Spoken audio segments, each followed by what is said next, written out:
Let's start with Patrick Henry. Unlike several others on our list, Mr. Henry wasn't a president. His face isn't on any of our money, but his influence in America's foundation endures to this day.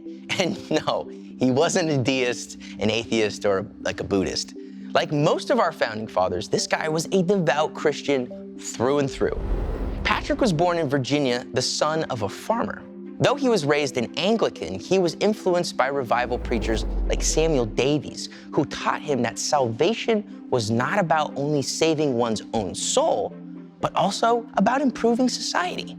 From these preachers, he also learned that a good speech can be incredibly inspiring, which is why, if you only know one thing about Patrick Henry, he's most famous for one of the greatest mic drops in American history.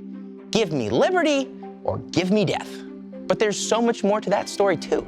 The year is 1775, and Mr. Henry was attending the second in a series of meetings known as the Virginia Conventions. Now, the colonies weren't at war with Great Britain yet, but tensions were high.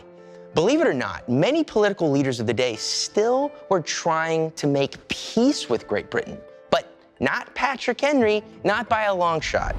Most delegates argued for reconciliation with King George over in England. After all, the colonies weren't a kingdom or an empire. We had no formal army and no powerful navy. A war with England would be suicide. But Patrick Henry wasn't having any of it. With the destiny of the nation on the line, Patrick Henry gave his passionate speech. It's a shame we only remember the last line, because the full speech, reconstructed from eyewitnesses, was so influential, it changed the course of American history. Check this out. There is just a God who presides over the destinies of nations, and who will raise up friends to fight our battles for us. The battle, sir, is not to the strong alone. It is to the vigilant, the active, the brave. Besides, sir, we have no election. If we were base enough to desire it, it is now too late to retire from the contest. There is no retreat but in submission and slavery. Our chains are forged. Their clanking may be heard on the plains of Boston. The war is inevitable, and let it come. I repeat it, sir, let it come. It is in vain, sir, to extenuate the matter. Gentlemen may cry, peace, peace, but there is no peace. The war is actually begun. The next gale that sweeps from the north will bring our ears to the clash of resounding arms. Our brethren are already in the field. Why stand we here idle? What is it that gentlemen wish? What would they have? Is life so dear, or peace so sweet, as to be purchased at the price of chains and slavery? Forbid it, Almighty God. I know not what other course others may take, but as for me, give me liberty or give me death.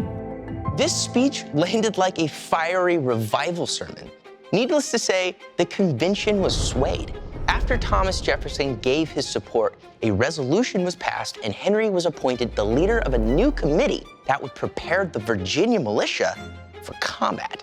The Revolutionary War was at hand. Patrick Henry's speech sheds light not only on his own personal religious convictions, but also the religious fervor that many in his era shared. At this time, the Bible was highly regarded not only for its spiritual value, but also for its role in promoting strong morals and positive virtues in citizens. And for this, Patrick Henry is known to have said of the Bible, "It is a book worth more than all the other books that were ever printed." After Patrick Henry's death in 1779, a small wax-sealed envelope was discovered with his last will and testament. A single sheet of paper was found inside, and on one side contained Henry's well-known resolution against Britain's Stamp Act, but on the other side were these words: "Whether independence will prove a blessing or a curse will depend upon the use our people make of the blessings which a gracious God hath bestowed upon us. If they are wise, they will be great and happy. If they are of a contrary character, they will be miserable. Righteousness alone can exalt them as a nation. Reader, whoever thou art, remember this, and in thy sphere practice virtue thyself and encourage it in others." Wow, Words we should all take to heart today.